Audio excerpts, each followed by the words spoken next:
Randos back in action. We lost dear Herbert.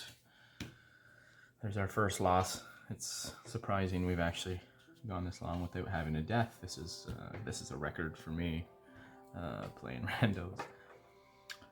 What can be said about dear Herbert, the human milliner? Well, he killed more skeletons than the rest of the party combined. So he really kind of figured out his niche there, skeleton killing. Too bad that he fell to a trap. So time to regroup back in town. We've been in town for 10 days. I got some character points. Probably won't spend much. We left. So here is the explored tomb so far. We did not investigate the sarcophagus boxes that will be here in each alcove. We did investigate in room 1K the ornate sarcophagus, and that was where we sprung the trap. So as soon as we cracked the lid open a little bit, we got poison gassed, and then we ran out of there. So the treasure still remains in there. And a few more rooms probably to explore. However, back in town, everybody got 3 character points for surviving the mission. And the people, okay, so yeah, you get 2 character points when a party member dies. Granted, they are within 1 level of you, so within 20 character points. So they were all the same character points, so that qualifies. So they all get 2 extra character points, the living, but this comes at a price. They have to make a will roll, and if they fail, they pick up a 5-point disadvantage. So it'll be any one of many disadvantages, many of which are worth more than 5 points, but you just kind of get it at a lower level. So like, pacifism, you'd get it at a lower control rating. Okay, so let's see. Let's go for Bingledor first. He's got a willpower of 5. None of these guys have good willpower. Willpower 5, 7, and 10. Doesn't look good for them. So what do we got here? Oh, failed. Okay, Bingledorf. How is he dealing with the grief of the loss? That's a 38. Epilepsy. Oh dear, he's started having epileptic fits now.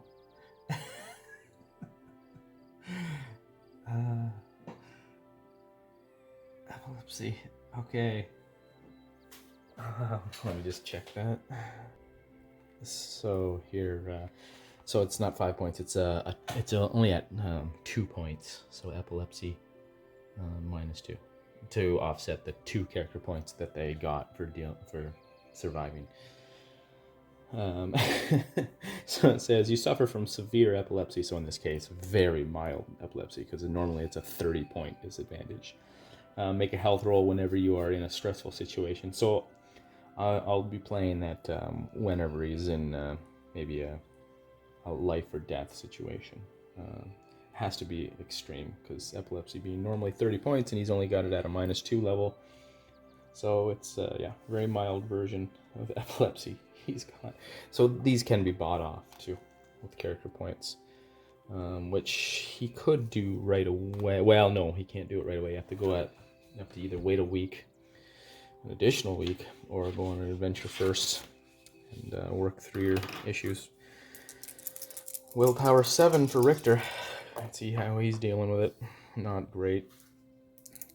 It's hit the whole party hard, and they've got such low willpower. 33. So good old Richter there. His Discipline of faith, monasticism. Okay. Monasticism. -2. So he has... Oh, interesting. He's taken on a self-imposed discipline of faith. You lead a life apart from worldly concerns. You are completely devoted to religious pursuits, often involving denial of ego and self. You must spend at least 75% of your time sequestered away from the world. That's at a -10. So he's, at a -2 level. He spent the week away from everybody, just sitting, contemplating, meditating. That doesn't sound at all that crazy, actually. That's probably one of the healthier ways to deal with it. Okay, let's see. Davis, he's got the willpower of 10. Oh, Davis makes it. Okay, he hits a 10 right on. All right, so no side effects, mental disadvantages brought on for Davis. All right. Maybe once an adventure, I'll just randomly roll when Bingledorf has an epilepsy seizure. Okay, so we've got that all taken care of. Now, some character points should be spent here, maybe. I was thinking traps. Yes, that trap. Darn near killed the whole party. So, Davis, that was an awful foresight on my part. Davis is going to spend 3 points to get traps at second level.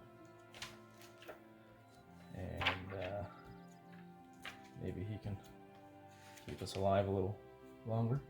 It's an IQ average. It's not the brightest lad, but that's okay. IQ average, 2 levels. I will give him a IQ +1. Okay, so he's got 50% for traps, basically there. And I was thinking of giving somebody carousing. Actually, yeah, we'll just spend his last point. Davis, and he's gonna get carousing at 1. Because, oh no, that's health-based, isn't it? I want to get some information from the rumor mill down at the tavern. Carousing's the way to go. Health easy. No, he's not going to bother taking carousing. Bingledorf is the man for carousing with his 16 health. 4 points for him, and he's got carousing at 1, which gives him a 16 carousing. So I'm gonna do a rumors and a legend query. Since we're gonna be home for 10 days, Bingledorf was fine. He didn't need to be staying at home healing or anything like that, so he can kind of ask around the tavern, do some carousing, trying to get some info. Because what I want to try here is getting, okay, here's our little system here. Gonna make a carousing check down at the tavern. And he makes it by 6. So for every 2 points beyond a success, I get an additional piece of information. So a 16 would have been right on, then 14, 12, 10. So I get 4 pieces of information. And when you learn anything from the tavern, it is in the order of treasure, point of interest, monster, and then clue. Okay, so 4. Okay, so I wanted to ask about, oh shoot, if it's a specific information, yes, I suffer a -4. Okay, So, what am I? That's 12. Okay, so I only make 2. Success by factor of 2. So I learn from the tavern folk the treasure and the point of interest type. So I wanted to ask around about this basilisk, and it turns out that the locals know of the type of treasure somehow that thing is guarding. It's got some treasure apparently. Oh, maybe because maybe somehow it's eaten or stolen some treasure from some locals. Maybe it attacked a rich guy or something that ate him. And the point of interest, oh, that's useless. I know. Actually, we just assumed, but this will confirm that the lair of the thing is there. Oh no, I don't get location, sorry, I get point of interest type. So it's going to be a lair automatically, so didn't glean much from the tavern. The tavern is one of the least useful places to get information. Temple or chapel being another. Thieves Guild is pretty good. Militia or barracks is pretty good. The library is always very useful. Okay, so I learn of treasure that the thing holds. Okay, it has some form of treasure in its lair. Okay, and I know it's basilisk, so I will look up basilisk and find out what kind of treasure they have. Basilisk has lair treasure of F.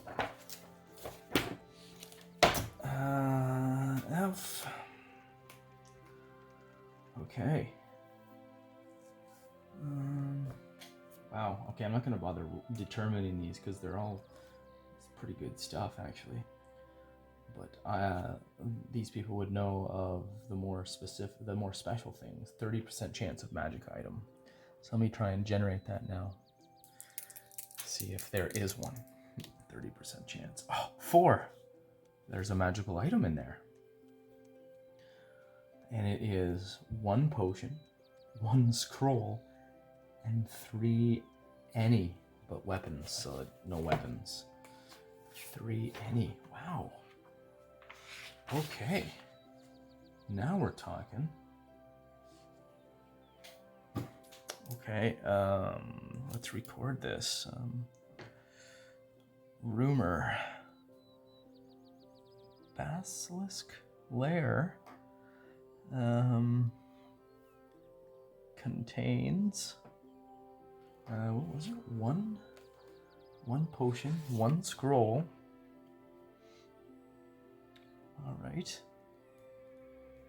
So people around town, word is around town that if they can slay this basilisk, there's gonna be some loot there. I can't imagine people would be asking for that back. Whatever, we're not gonna give it. If we do the work, we're gonna keep the stuff. And 3 any but weapon. Okay, let's roll that. Oh, that's fun. Magic item type. I love this table. Who doesn't? 64. Armor or shield? Oh, that's cool. Okay, let's go. Wow, this is gonna be a sweet haul. Now we've got some serious motivation to maybe actually go try and figure out how to take this thing out. Okay, just try and find the shield and armor table.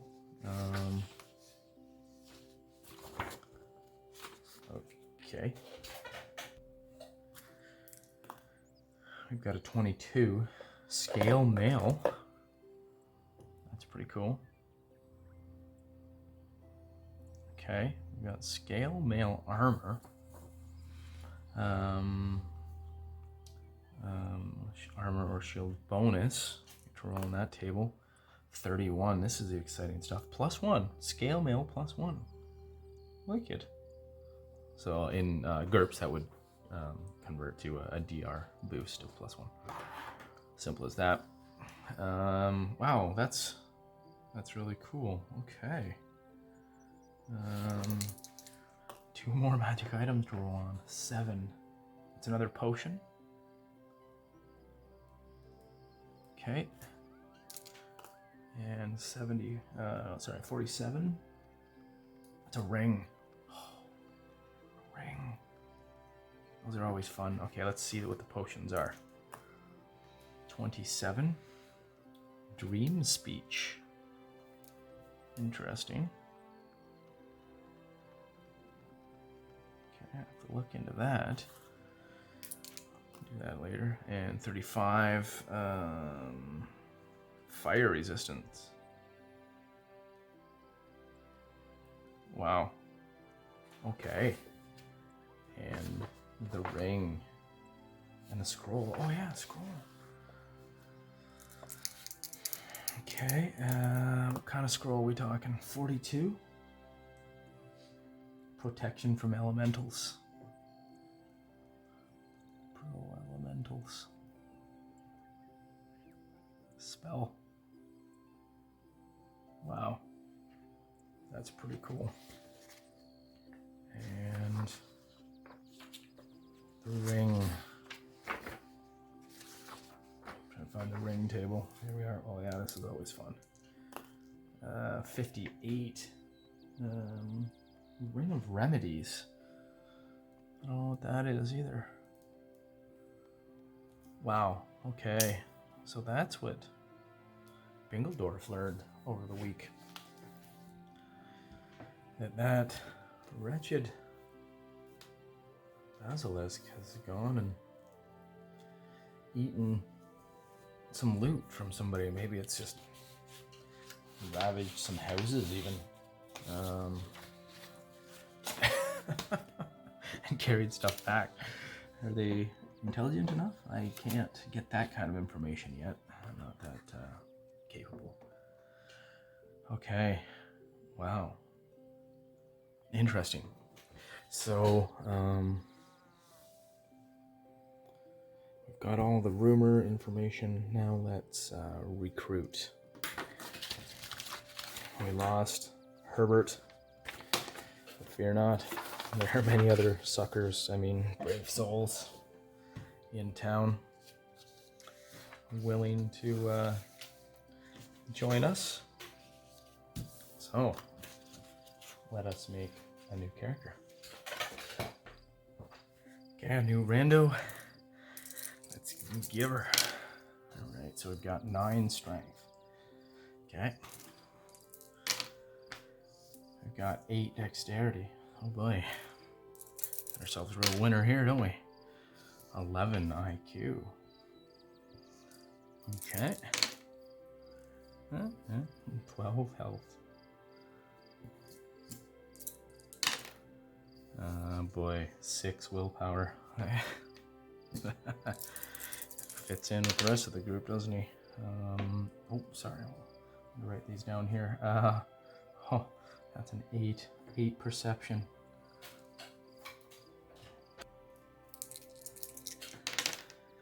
Hit points 13. This is his best roll yet. Oh, look at that, eh?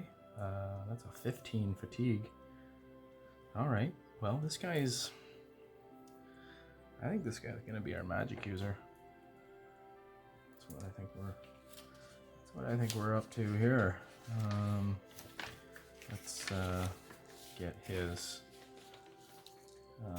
race.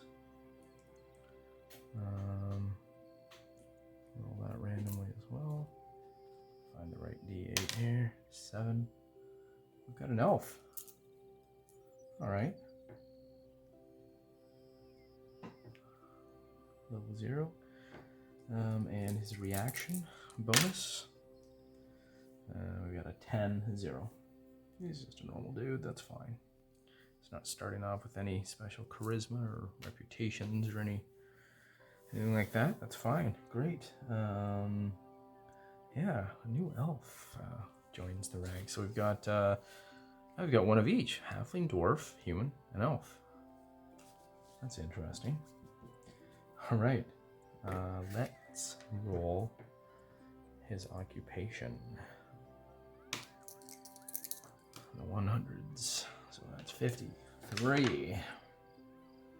He's the dyer. Interesting. So he comes with a stirring paddle. Stirring paddle, which can be used as a light club. Light club. And he also gets 3 small jars of dye.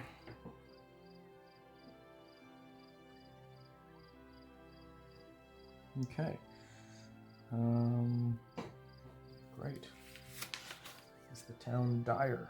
Or well, one of them, or an apprentice, or some such nonsense. Advantage, 73.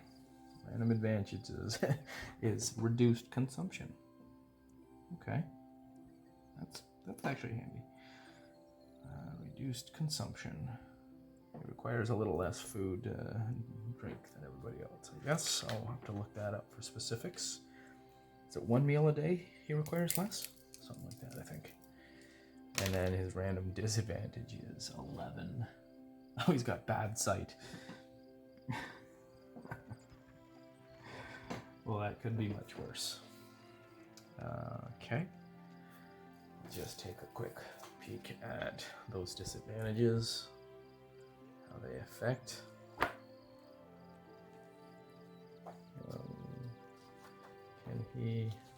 Can he use missile weapons with bad sight? Bad smell. Bad sight. You have poor vision. This applies to all your vision senses. Oh, this is minus 25 pointer. Wow. Okay. Farsighted or nearsighted? I get to choose. Of course, we roll 5. He's farsighted. You cannot read text except with great difficulty. Oh, he's gonna be a terrible magician. Okay, farsighted. This is hilarious. Okay, I foresee us going on a quest maybe to try and fix his eyesight somehow.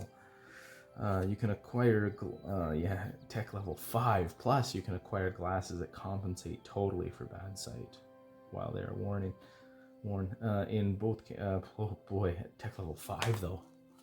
He's out of luck right now. You're at -6 to vision rolls to spot an item within 1 yard, and you have -3 dex on any close manual task, including close combat. Oh, that is terrible. Okay.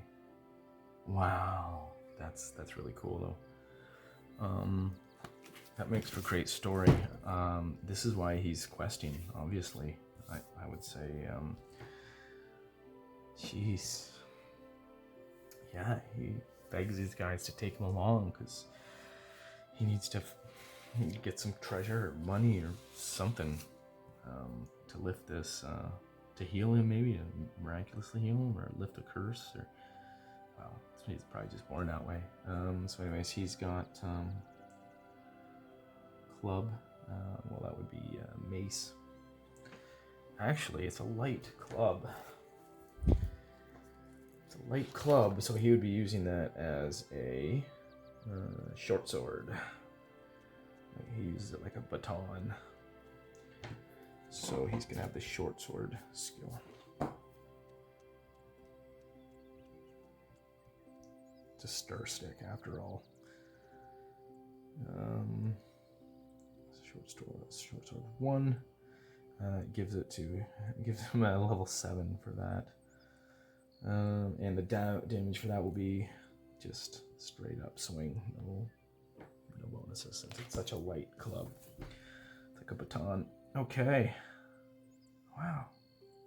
Our elf buddy. What's his name?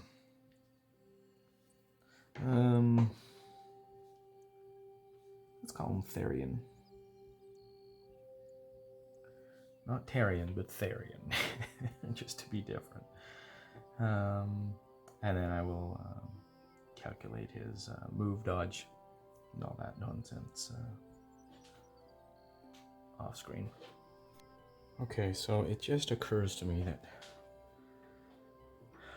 interesting timing. I love the story, the narrative that just emerges from these rando games. So Therian the elf, the elven dyer, he can work with dyes and things. So perhaps he's become farsighted recently, and hence he can't work anymore and do his dyeing work because he can't see close up. So he joins the party out of desperation because he heard as well around town about the treasure in the lair of that basilisk, one of which just happens to be a ring of remedies. Now, I didn't know what that was, but I'm just looking it up here now, and it says, once per day, this ring will duplicate the effect of a cure blindness, cure disease, remove curse, or neutralize poison spell, as if cast by a 25th level cleric. That's a legendary item. So yeah, Therian has basically just pledged allegiance to the party here, basically offering his life at a chance to get his hands on the healing properties from that ring to restore his sight. So if it can cure total blindness, as GM, I'm gonna rule that it can certainly cure farsightedness. So that's just from the dice there. We now have an entire new character with a backstory, and he is very motivated, obviously, to go through with this. So all he wants to do is deal with this basilisk. He might entertain going down to the tomb dungeon with the rest of the group, but he's kind of at their whim. But yeah, he's gonna be all about that basilisk. So we do need to deal with that thing. It had we've spent another 10 days at home, and I did not roll the previous week, so I'm going to roll 2 d6s, a 1, each being a wandering monster check, to see if that basilisk up here comes into town and harasses the town. So we got okay, so no more basilisk strikes in the last 2 weeks.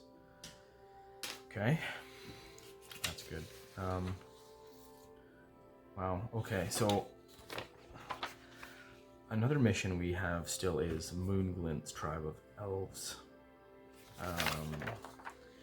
We need to take a message from our duke, or whatever, from the noble here in town, about trading with these guys. So let's do that. That's an easy pickup for a character point or 2. We just have to not botch the trade, or the social role. So we get trade partners. Oh, that's good for 2 character points. Yeah, that's good for 2 character points. And it should be, and yeah, and then a clear path to trade partners, which we have already done. Then we will suddenly get some extra money for that endeavor. Okay, so that's 2,000 silver per hex. So that's 2, so 4,000 silver. Okay, so we're gonna set out. Let's set out with the new party and go to Moonglint's. So we're gonna go the cleared way. Day 1, west to E5. Okay, we roll a d12, see if there's any trouble on the travel. Nope, 12. So that will take us, let's pull out my character sheet here. our movement here is, looks like we're moving at 4, so it'll take us all day to get there. Day 2. We can get there by day 2. And we can return without a navigation roll. I usually just hand wave that. So into Moonglint's Thorpe. It's Elven Thorpe, and we ask. So we've already visited them once before, and we ask for an audience with the chieftain. Now, we don't have anything too special to offer. We're just gonna be the messengers. We'll hand over the message, and we will make a random reaction roll with no benefit, no bonuses, since we don't have any. Nobody has anything. We have a -1 from Davis. The other gang are 0. So we've got a 12. That is a neutral reaction. Okay, so we get neutral reaction from Moonglint's people for trade. So let's see what that entails. Commercial transactions go routinely. The merchant buys and sells at fair prices. There we go. Neutral reaction, so they will trade. They are willing to trade with our town at a fair price. So, oh yes, and this, I don't get 2,000 silver per hex. I get the value of the trade partner, which is not much since they're Thorpe, per hex. So, that's 50 gold per hex. Okay, not bad. 100 gold, and 2 character points. That was made very easy by all the work I already did clearing those hexes, and we got very fortunate to find them so close. So 2 character points, 100 gold pieces. Awesome. We'll stay the night with those people, and then okay. Day 3,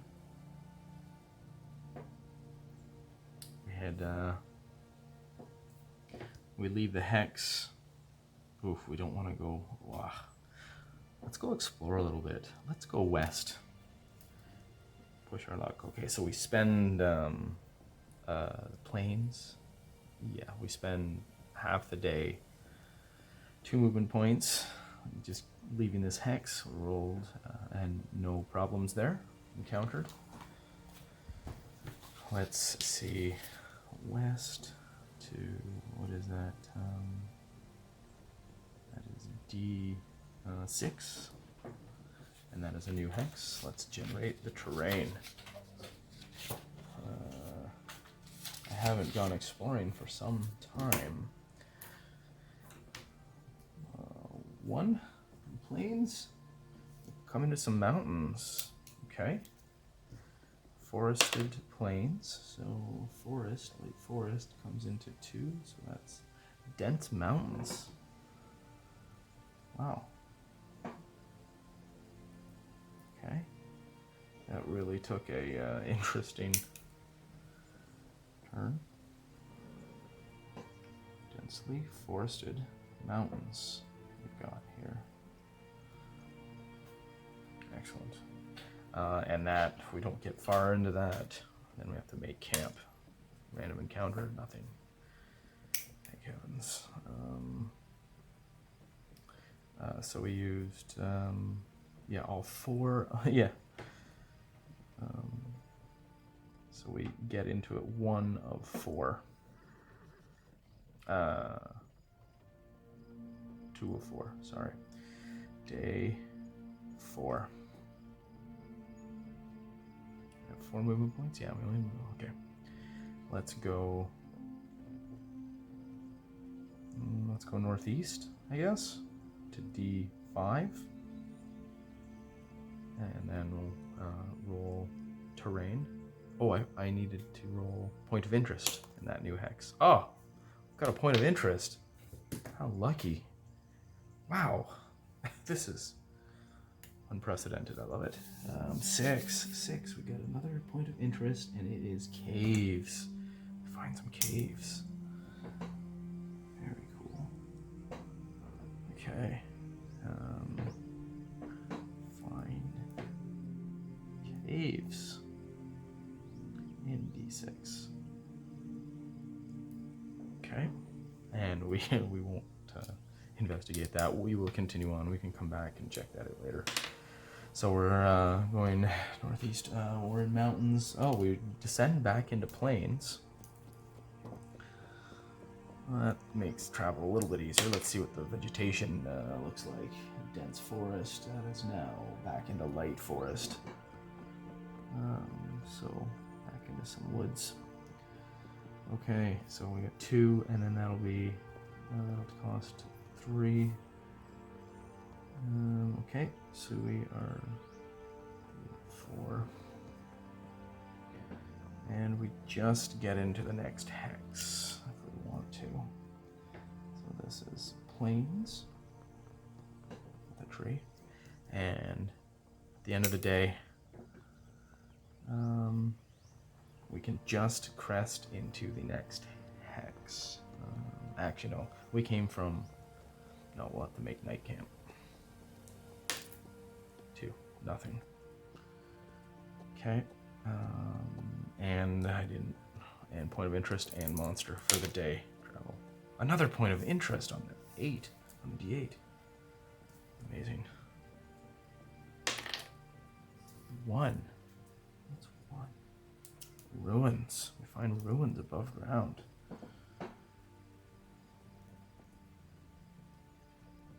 Ruins above ground. Wow. This place is just teeming with ancient relics. Very cool. Okay, I'll just write those in the back. So D5, above ground ruins. Keep track of these things. D5, above ground ruins. Keep that on the map. And D6 was a cave. Cave network. A cave, anyway, so we don't know how big it is. We'll generate that randomly, obviously, when we explore it. Okay, so that's there. Well, we've got 7 days of rations. Let's go. So I already rolled the night encounter and there was nothing. Let's continue on exploring. This is working towards more character points, so day 5. Let's go northeast. To, what is this? E4. Okay. See what our terrain is. 7. So we're in the plains, and we have a more plains. Makes sense. Sure. 6. Light forest is more light forest, so more the same. More light woods. And that will take 3. It's reverse, I do believe. Just check that. Yeah. 3. Okay. I'll take 3 of R4. E4. Right. Use the right color here. Okay. Wandering monster and point of interest. Neither. Getting really lucky on the monsters. We're not finding anything. That's good. That's 3. If we can explore 2 more. No, we can't make it back. We're gonna run out of food. Yeah, we gotta go back. Okay. So we will go here in the night. Well, at the end of the day. Okay, no monster. So we go south. Southeast. Back into our cleared hex where where the tomb is. At E5. We roll random counter on a d12, nothing. We camp for the night. Random monster, nothing. Then day 6, we attempt to home. One more roll of the random monster and nothing. Okay, so we get home. Yeah, so we get home successfully. I don't have enough exploration to get another character point. Yeah, I haven't explored for a month or so here. It's and last we explored, we got the character point. So, yep, okay, yep.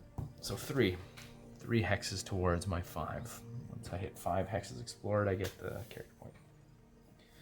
Okay, 2 character points. Well, that's not bad at all. Let's give that to our new guy, Therian, and we collect our money. So that's great.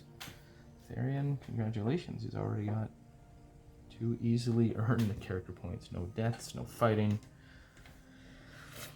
This is the only game I've really played, I guess, that I can actually get experience for just exploring.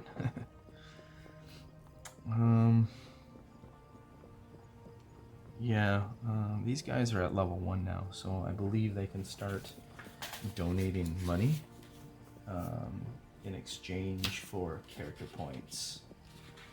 Let me just check the rules on that. My own rules. I think I'd remember them, but I do not. Must be level 2 or higher. Yes, right. No, can't do it. Can't do it yet. We don't have that much money anyways. It takes a good chunk of change to do it. Okay. I'll just tally up the money and divide it evenly here. Alright, back in town. The guys are gonna ask around. So when I play this, I usually this is old school. So we meta game a bit, and I usually reveal most of the stats to characters, unless there's something super secretive or if it really enhances the gameplay. But for purposes of this, the townsfolk have been harassed by this basilisk for a month or more, for a couple months now, so they're pretty aware. They're pretty familiar with how it operates. So I'm just reading the description. I've never actually played out a basilisk fight, not in recent memory anyways. So they're an 8 to 12 foot long snake-like creature with a large crown, crested head. Yeah, I always picture them more like a lizard of some sort, I guess, with 4 legs, but very long. The bite is not poisonous, but if you meet its gaze, you can be turned to stone. So that's what I was unaware of. I wasn't sure if it just looks at you, do you turn to stone, or do you have to meet its gaze? So this thing is like a Medusa. It says the gaze of a basilisk must be direct. Seeing its reflection is not enough to turn you to stone. So I could fight it using mirrors. It says, however, basilisk is not immune to its own gaze attack. So if presented with a mirror, there is a 1 in 6 chance each round it will see its reflection. And have to make a saving throw to avoid petrifying itself. Now it saves as a 6th level fighter or something. So it's a petrify save of 11. That's about a 50% chance almost. Anyways, on a d20. Okay, so maybe we should try to take this thing on. If we could have, we just got to stand in there long enough for its chances, for it to petrify itself, perhaps. It's got a bite and a gaze attack. Okay, so its bite is 1d10. It's got 60 hit points, and it's got a decent armor class of 4, so that'd be probably a DR of about 4. Okay, any character surprised by a basilisk automatically meets its gaze and must make a saving throw. And in combat, each character attacking the basilisk without actively avoiding its gaze must also make a saving throw each round. Yeah, obviously. Characters trying to fight with the basilisk blindfolded or otherwise averting their eyes gets -4 to hit in D&D terms, but it'll be partial darkness or partial blindness for us, I guess. So -6, I guess. -4. We'll see. I'll take a look into that. If they're using a mirror, does that help? No. They'll just swing with their eyes closed or averting their gaze, I guess. Yeah, Basilisk gets a bonus to fight somebody who's not looking. A character using a mirror to attack, blah blah blah. Basilisks are not normally aggressive, eating only small animals, which they must hunt by taking them by surprise in order to avoid accidentally turning them to stone. Oh, interesting. So it's been what? Small animals, which they must hunt by taking them by surprise in order to avoid. Okay, yeah, right. They can't eat something that they've turned to stone. So this thing's been prowling into town and eating livestock by surprise. Oy. That thing's worth 950 experience points, so that's 950 silver for its head. And because it's been harassing town, that's been doubled. I think I already mentioned that. The noble has put a bounty on its head, so that'll be a nice chunk of change. And if we can kill that thing, we can save Therion's eyesight.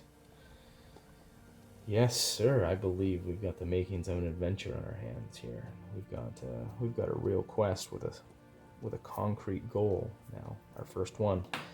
We are level 1, so it's about time, I suppose, eh? Instead of just exploring and delving in a tomb.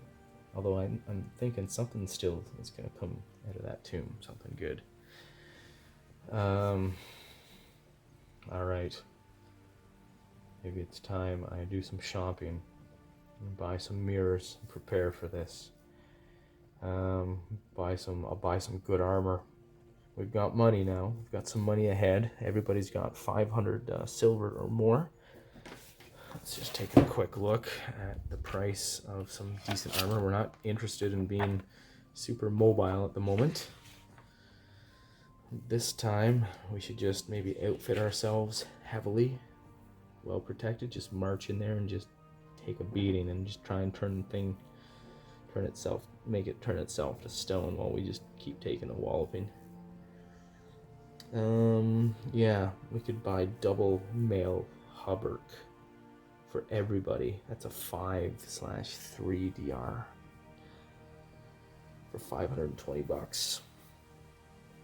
So that thing would then be rolling a D10 against that, just slowly beating us down. We can stand in there for a couple rounds and hope we get lucky where it turns itself to stone.